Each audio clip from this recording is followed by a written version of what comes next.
They scratched out my name on my grandson's wedding invitation. Not removed digitally, not omitted by accident, crossed out by hand. And in its place, they scrawled two words that cut deeper than any blade. Family guest. I watched the ceremony alone, from a jittery live stream on my laptop.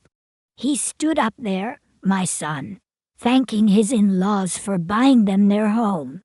The same house I'd been quietly paying for every month. Behind the scenes, I felt like a stranger peering into a celebration I helped create, but was no longer welcome at.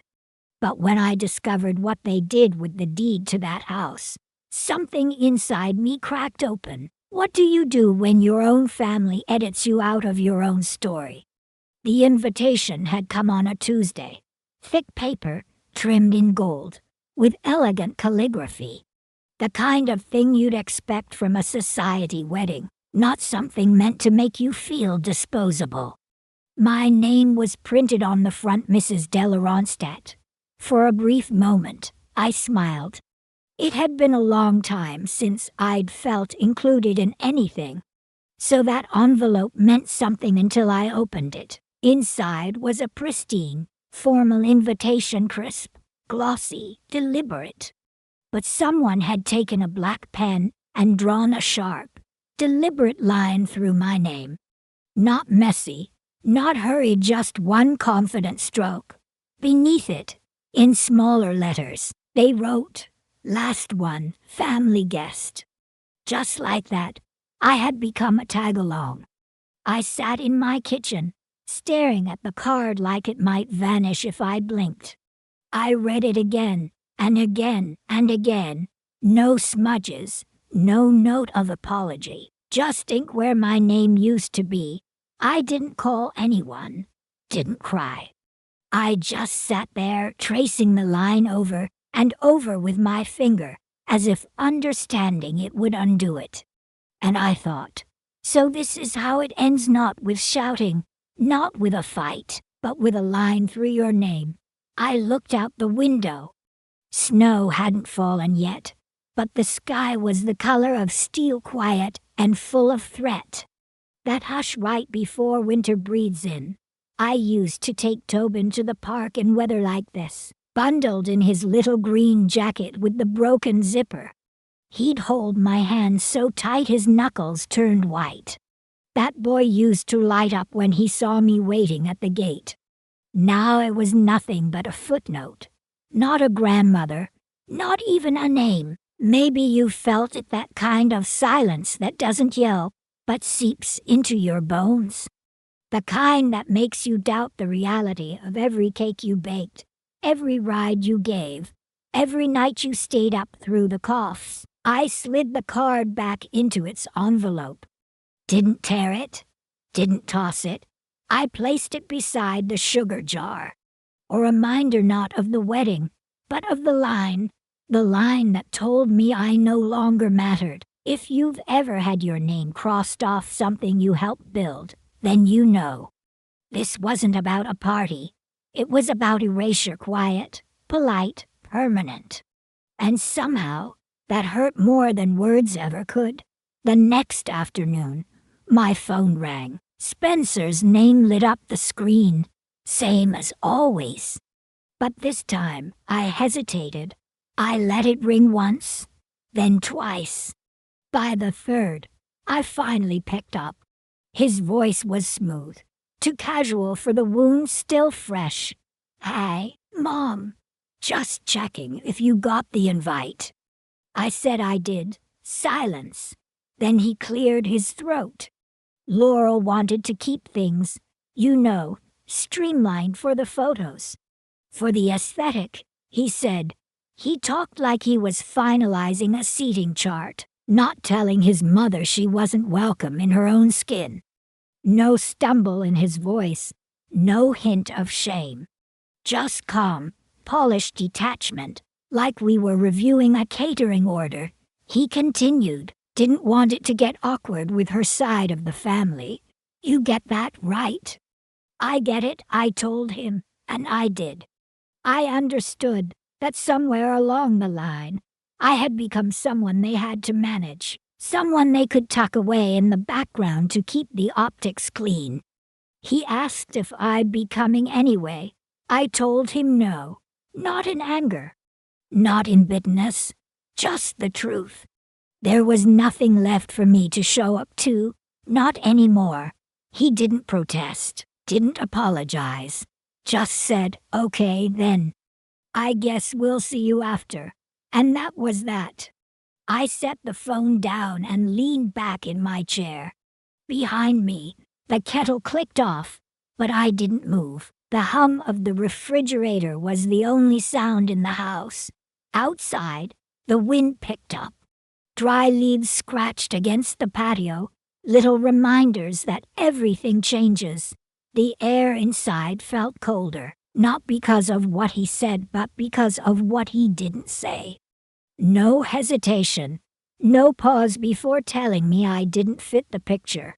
I raised that boy to be honest, to be kind, to show up when it mattered, but he sounded like someone who hadn't spoken to his mother in years. Maybe in his mind, he hadn't. I thought back to our last real conversation months ago in the spring. We'd sat on a bench after lunch. He told me how proud he was of my independence. He'd smiled when he said it, like it was a compliment, and back then I took it as one. But now I wondered if what he really meant was, "You're easy to leave behind." I had spent so long not needing anyone. No complaints, no burdens. I thought I was giving him freedom. But maybe I'd taught him how to forget me, and that was the part that hurt the most. Not the invitation, not the name crossed out. It was realizing he didn't think I'd care. That he expected me to swallow the hurt and stay quiet like I always had. And for the moment, he was right. 2 days later, I was walking through Yale's campus, headed toward the museum. The air had that sharp, early winter bite that stings your fingertips. I pulled my scarf tighter and kept moving. The trees had turned shades of rust and gold, their colors warming the old brick buildings I once knew like the back of my hand. For 31 years, I taught here. Not in grand lecture halls, but in modest classrooms with students still figuring out what mattered. I loved watching their faces shift when they finally understood that history isn't just dates and names. It's breath, it's blood, it's memory. I retired 7 years ago. No ceremony, no cake. Just handed in my keys and whispered thank you. Now the museum was launching a new exhibit, modern, digital, shiny. I hadn't been invited to the opening, but I went anyway, not to cause a scene, just to see what they'd made of a place I once helped shape. Inside, everything felt sleeker, brighter. My favorite bronze bust, once the focal point of my talks on post-colonial Europe, had been moved to a corner, tucked behind a touchscreen. No nameplate, just a QR code. A young woman stood behind the reception desk in a navy blazer and a neat bun. She looked polished, competent. "Welcome," she said, smiling. I nodded. She asked if it was my first time visiting. "No," I said. "I used to work here." Her smile didn't falter. "That's lovely. Enjoy the show." No flicker of recognition, no pause, just polite dismissal.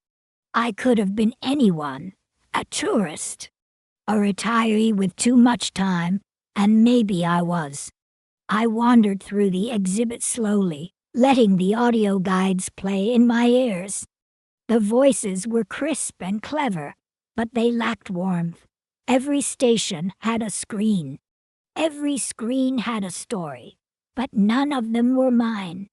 I stood near the back, watching the visitors, students, young couples, a few gray-haired folks like me. They were engaged, curious. The museum was alive. It should have made me proud. But instead, I felt something I hadn't expected. I felt erased. Not with cruelty. Not out of malice. Just ... overwritten, like a paragraph removed from a book no one checks out anymore. On my way out, I looked back one last time. A glowing quote stretched across the wall in bold white letters. "The future belongs to those who create it." I thought about turning around, saying my name aloud, seeing if it landed, but I didn't. I stepped out into the chill of late afternoon. The wind felt sharper now. I pulled my coat close and walked home. At the corner, I passed a cluster of students gathered around a food truck. One of them let out a laugh, bright, clear, unfiltered. And just like that, I was back in my yard, watching Tobin race through a pile of leaves. Shoes untied, cheeks pink from the cold, that same uncontainable joy in his voice. I used to believe that memories like that were enough, that the love you give quiet, constant leaves a mark. Even if people move on, a part of you stays with them. But lately, I wasn't so sure. Maybe that's just what we tell ourselves to soften the silence. 2 weeks after the museum visit, I found myself surrounded by papers at my kitchen table. Envelopes, bank statements, a calculator older than Tobin, the kind with stiff buttons and green digital numbers. Still worked. I liked that about it. It hadn't been built for speed, just endurance. And I needed something solid, something that lasted. I reached for a folder marked Evelyn Brooke. Not a real person, just a name I'd once borrowed, an old colleague who never married, never had children, and died quietly. Years ago, I used her name to create a small LLC. It gave me a clean, legal way to help Spencer and Laurel buy a home. Back then, their loan had fallen through. Laurel's parents had debt. Spencer's credit was weak. They needed a consignor. So I stepped in, anonymously, through Evelyn Brooke Financial. I guaranteed the loan. I made every monthly payment. I never told them it was me. They never asked. And they never thanked me. That was fine. I told myself it was a gift not for gratitude, but for their future. I believed that. Or I used to. Now I was rereading the payment logs, month by month, 24 installments, each one just under $2,200. $52,800 in total. The last withdrawal had posted 2 days before I received the wedding invitation. The timing hit me like a slow leak, one that finally pulled beneath your feet. I leaned back and looked outside. Snow had started to fall. Just a dusting, frosting the bare branches and sidewalks. A car passed by slowly, tires whispering over wet pavement. Everything felt paused, like even the house was waiting on me. I reached for another folder. Inside was the deed to Spencer's home. I had never needed to look at it before, but now I read every page. And what I found made my chest go tight. 4 names were listed on that deed: Spencer, Laurel, and Laurel's parents Daniel and Celia Atwater, all 4 registered as co-owners. Nowhere on that document was there a mention of Evelyn Brooke Financial. No sign of a secured loan, no lien, no clause protecting my involvement. It was as if the money I'd poured in had never existed. I flipped to the signature page. Laurel's handwriting was neat, almost clinical. Spencer's was quick and familiar, tilted forward like it always had been. Daniel and Celia's were firm and unhurried, as if they knew exactly what they were claiming. Nothing was crossed out, no edits, just clean, confident lines of ownership. I closed the folder and laid it beside the calculator, $52,800. 2 years of silent giving, and not a single word of acknowledgement. What sat heavy in my chest wasn't rage. It was recognition. The kind that settles slowly, like wet cement hardening into shape. I hadn't been forgotten. I'd been deliberately removed. And for the first time, I didn't know if I could forgive that. The wedding day arrived quietly. I didn't need a calendar to remind me. I knew the date in my bones. I woke up early. Didn't plan to, just did. The sky outside was a soft, steely gray. The house was still, quieter than usual, as if even the floorboards knew not to make a sound. I made coffee the way I always did. Same beans, same chipped blue mug. I sat by the window and watched the light stretch across the yard. There was nowhere I needed to be, no place expecting me. Funny how hollow a morning can feel when you know your family is gathering without you. I thought I might cry, but the tears didn't come. Instead, everything felt heavy, slow, like I was wading through water that had thickened overnight. At noon, I opened my laptop. A distant cousin had emailed me a live stream link a few days before, assuming I'd want to watch. I hadn't decided if I would, but there I was, staring at the screen. Then I clicked. The video flickered to life. A white tent stretched across the lawn, its canopy draped in gauzy fabric, and fairy lights that sparkled even in daylight. Guests were already seated, rows of chairs lined up with surgical precision. I scanned the crowd. There was Spencer. Then Laurel, then Tobin. He stood at the front of the aisle, tall in a slate gray suit, his hair slicked back, his expression composed. He looked older than I remembered. He looked like someone else's grandson. The ceremony began. Soft music swelled through the speakers. Vows were exchanged with practiced tenderness. The camera lingered on every moment, the nervous laughter, the trembling hands, the perfect little tear at the perfect time.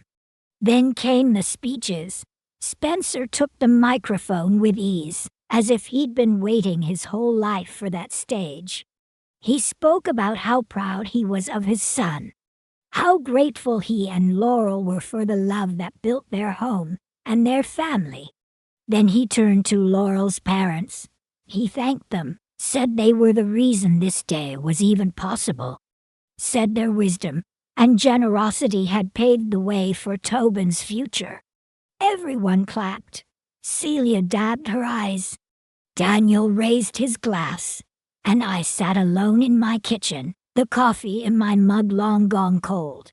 My name was never mentioned, not once. He had rewritten the history of our family, and no one seemed to mind. The home I paid for, the quiet support I gave, the years of showing up, unnoticed, uncelebrated, all of it vanished, replaced with a cleaner story, a more convenient one.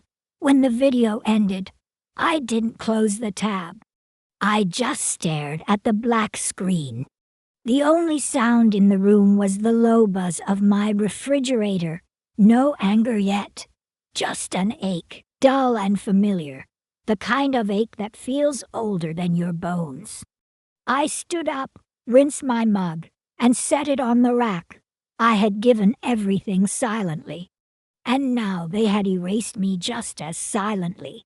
But not everything stays buried. Some truths don't disappear, they wait.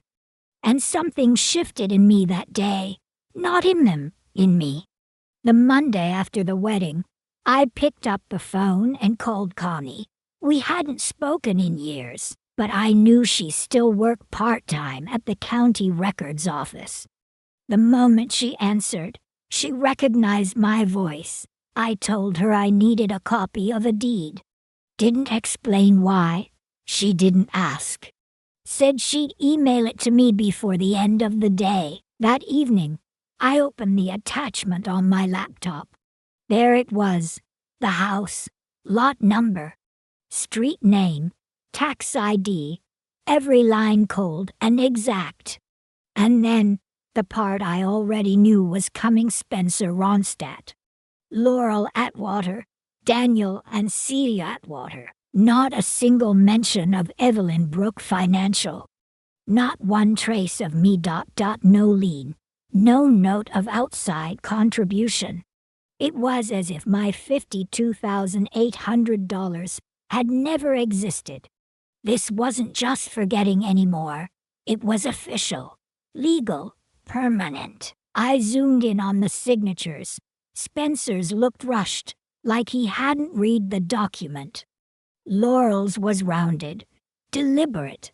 Daniel and Celia's names were careful, practiced, like they'd signed papers like this before. They'd been added nearly a year ago, through a quiet revision. No announcement, no discussion, just a filing that restructured everything. I sat still for a long time, reading every line twice. The legal jargon was clean, bloodless, not a single word wasted on sentiment. And all I could think about was the night Spencer called asking for help. His voice was tired, low, said their financing had fallen through. Said Laurel was crushed. He never asked directly. He just said, "We don't know what else to do." I told him I'd figure something out. I never mentioned Evelyn Brooke, never hinted it was me. I wanted him to feel strong, capable, like he'd made it happen on his own. Now I saw it for what it was. I hadn't just helped. I'd made myself invisible, thinking it would preserve the relationship, thinking it would earn trust. Instead, I gave them a roadmap for forgetting me. The cruelest kind of betrayal isn't loud. It doesn't come with yelling or slammed doors. It smiles at you while signing you away. I looked over at the wedding invitation still sitting by the sugar jar. Still untouched, still bold. That line through my name seemed heavier now, not just a stroke of ink, a message. I printed out the deed, folded it once, clean and sharp, placed it beside the folder with my payment records. I didn't know yet what I'd do with them, but I knew one thing. I couldn't keep pretending. They had crossed me out once with a pen. Now they'd done it again with paperwork. And this time, I didn't feel sorrow. I felt ready. A few days later, I visited the local historical museum. It wasn't Yale, but it was familiar. I'd volunteered there on and off since retiring. It was always quiet, filled with things no one looked at too closely anymore. Faded quilts, bent spoons. A child's diary from the 1800s, the ink blurred by time, the kind of objects most people walk past. But I always stopped.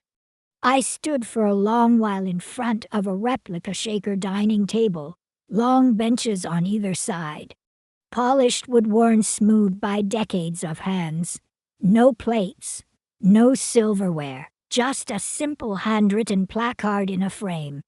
It described how early communal meals gave everyone a seat, everyone a place. I stared at that table longer than I meant to.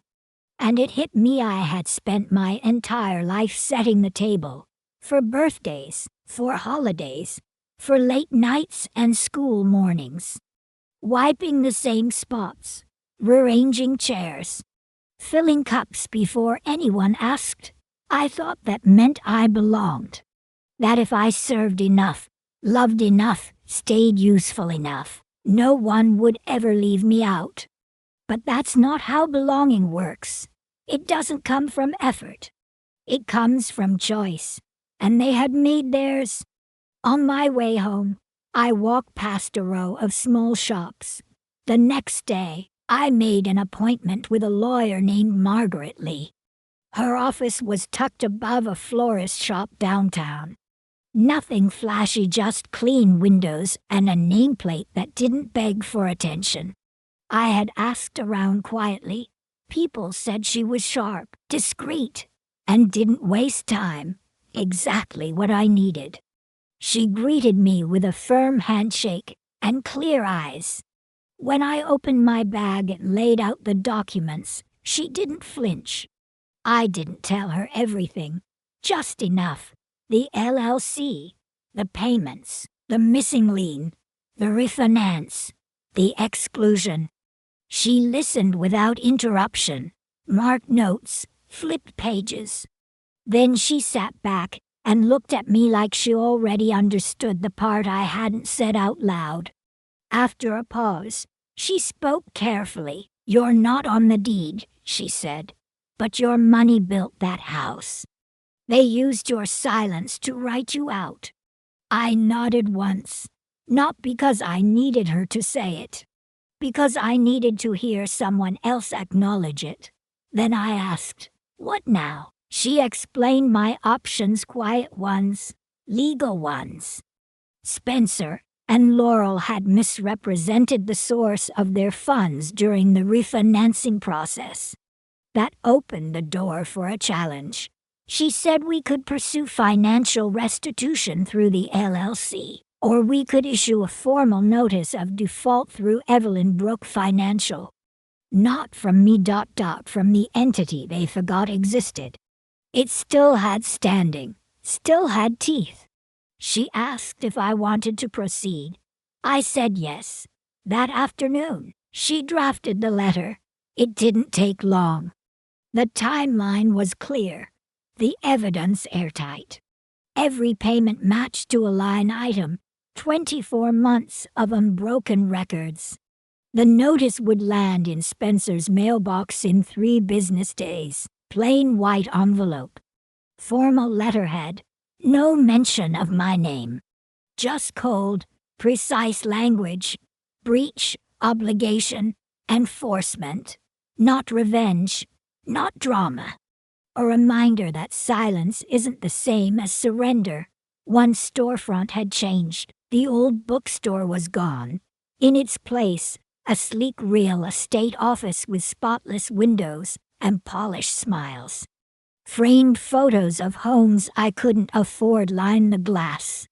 Next to them were the agents, young, confident, camera-ready.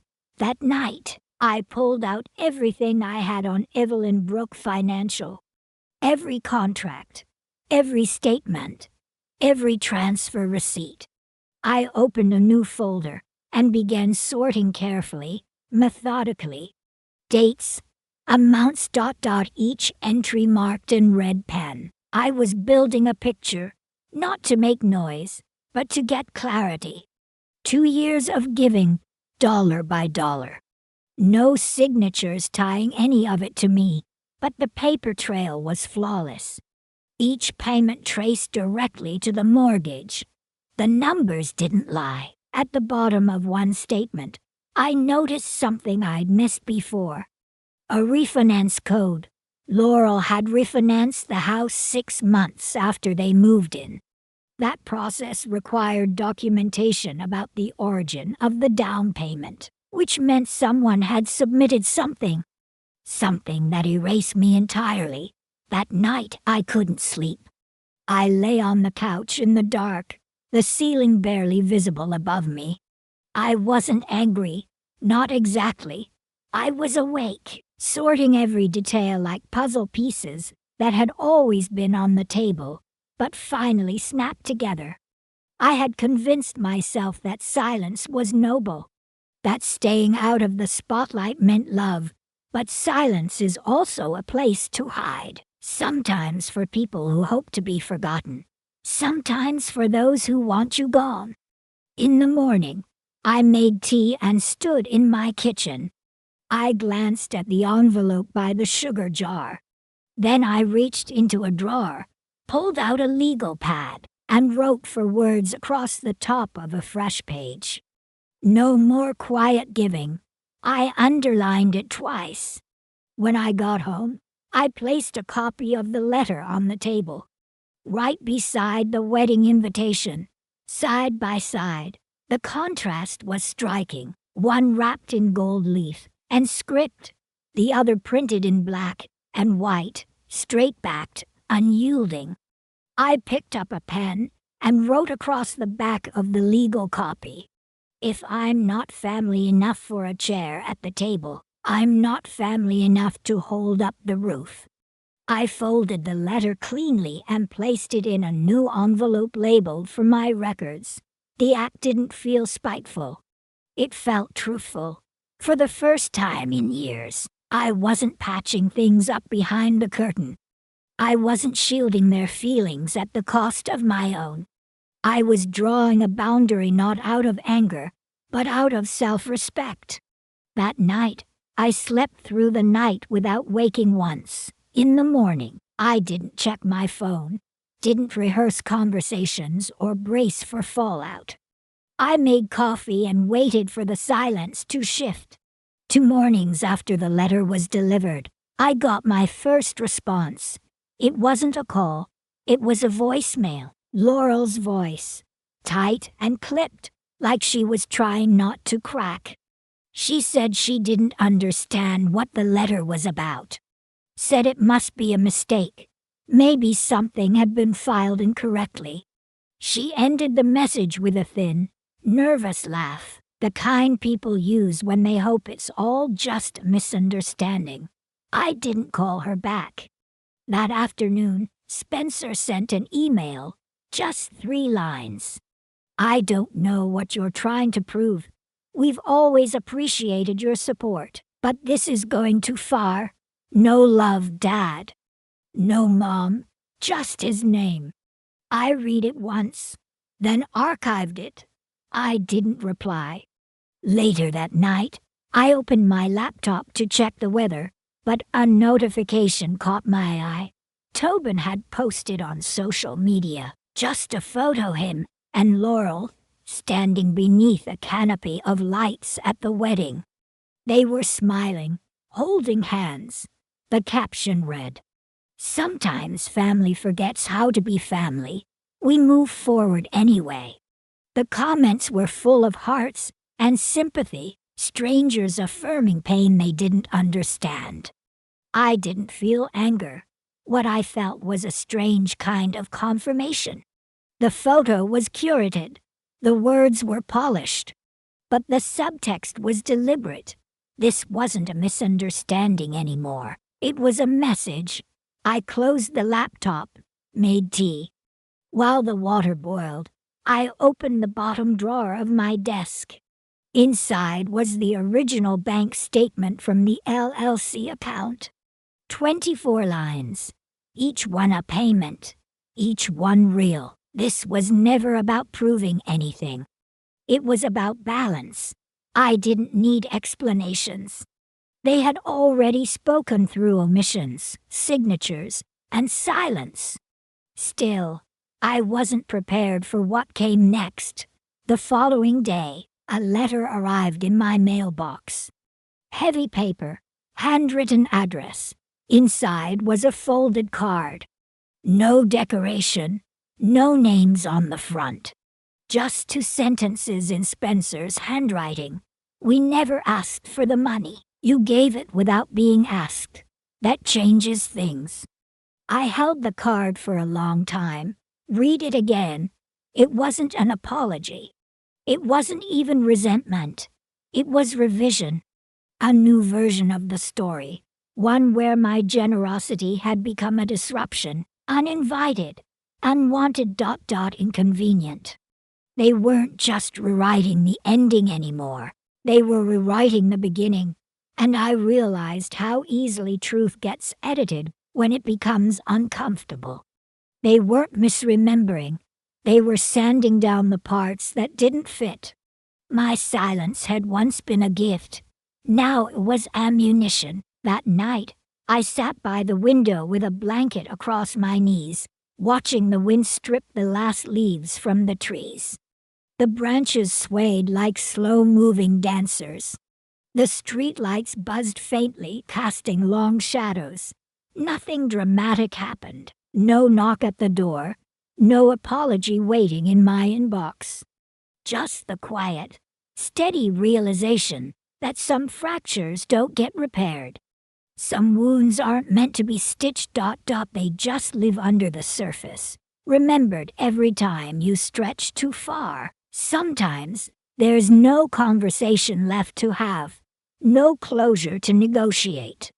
Just the space you choose to occupy and the dignity you refuse to trade. I rinsed out my mug and turned it upside down on the rack. Let them write their version. I had already started writing mine. 3 days after Spencer's letter arrived, Tobin came to my door. No call, no warning. Just the sound of a familiar car engine, followed by a soft knock I would have known even if 20 years had passed. I opened the door.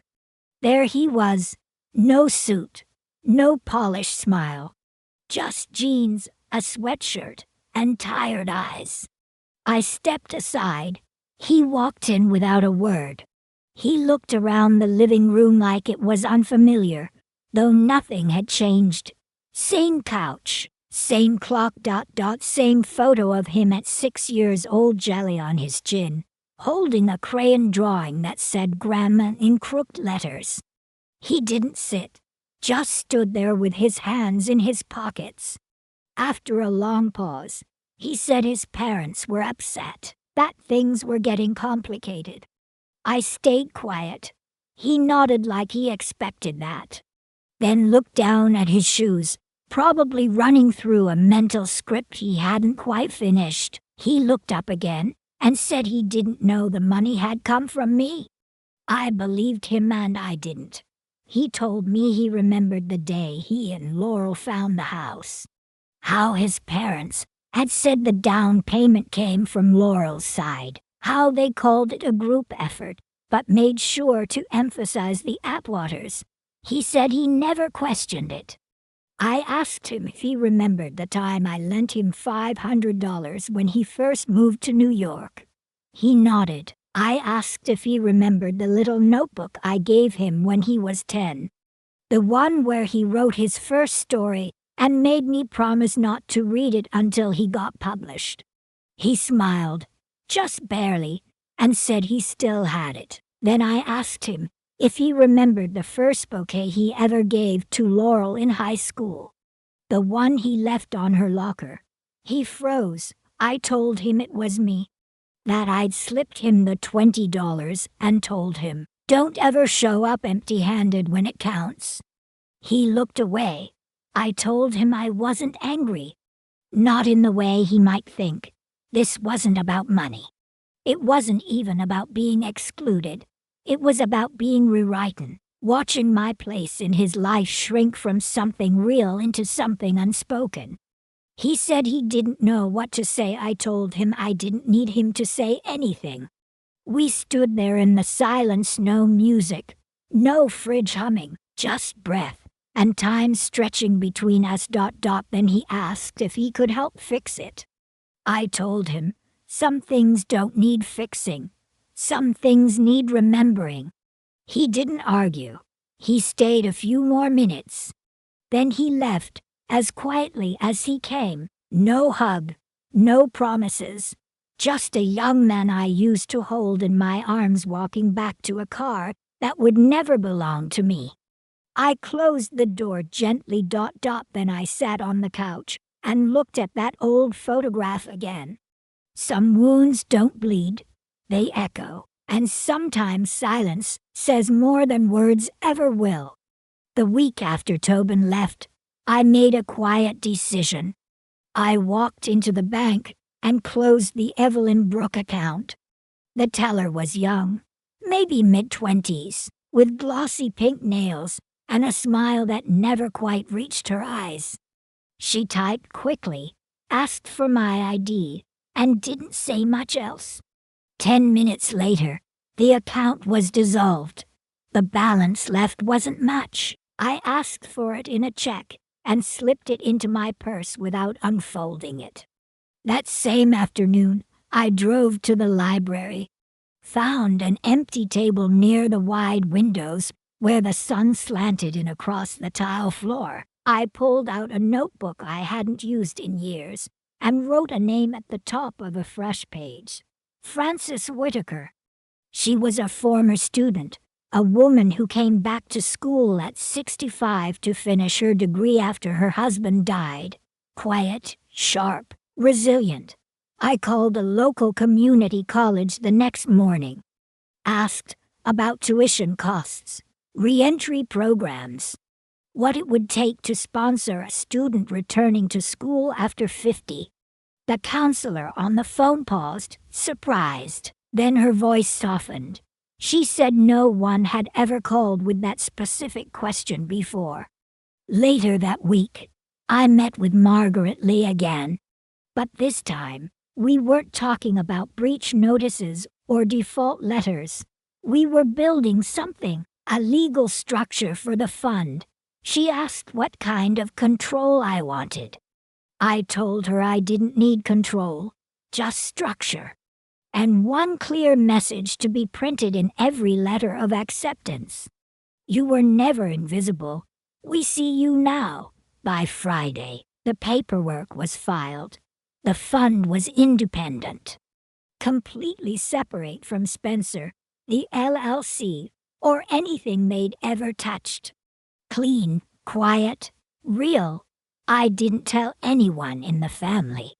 There was no reason to. Some truths don't need explaining. Some gifts are louder when given without a name attached. That evening, I sat by the window again. The street lights blinked on, one by one.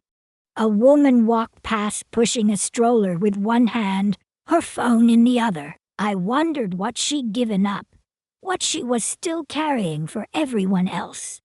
Maybe one day, a woman like her would apply for the fund. And maybe that small gesture would be enough to remind her she still mattered. That would be enough for me. I didn't need apologies. I didn't need rewriting histories. I just needed the next page to tell a different kind of story. Winter came quietly that year. The snow didn't dump all at once. Just flurries at first, softening the edges of everything. My life had gotten quieter too. Not emptier, just different. I kept to my rhythms. Morning tea, walks when the sidewalks were clear, books from the library, even if I reread the same chapters. Some things didn't need to change. The first batch of letters from the missing matriarch fund had gone out. Not many, just a few, carefully chosen, mailed with intention. I didn't expect replies. But one day, a card came. It was handwritten. Shaky but strong. A woman named June. She had raised 4 children and survived cancer. Now, at 61, she'd been accepted into a health sciences program. She said the fund made her feel seen. I folded the card and placed it in a drawer, right beside the old wedding invitation. I haven't heard from Spencer since his last note. Tobin hasn't come back. Laurel never reached out. But I don't wait for them anymore. Some stories don't end with bows. Some chapters just close, quietly. That evening, I stood by the window, watching as the street turned silver with snow. One by one, the lights came on in the houses across the street. Soft, warm. I had been erased once, quietly. But now I had written something new also quietly, and that, I realized, was its own kind of power. If you've ever felt like the world moved on without you, or like your name got erased from pages you helped write, I hope this story stays with you.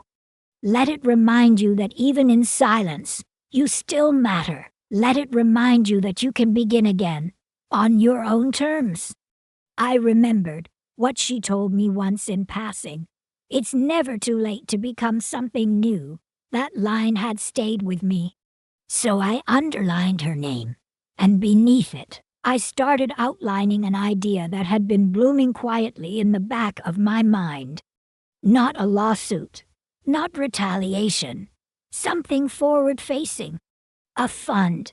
Small, private.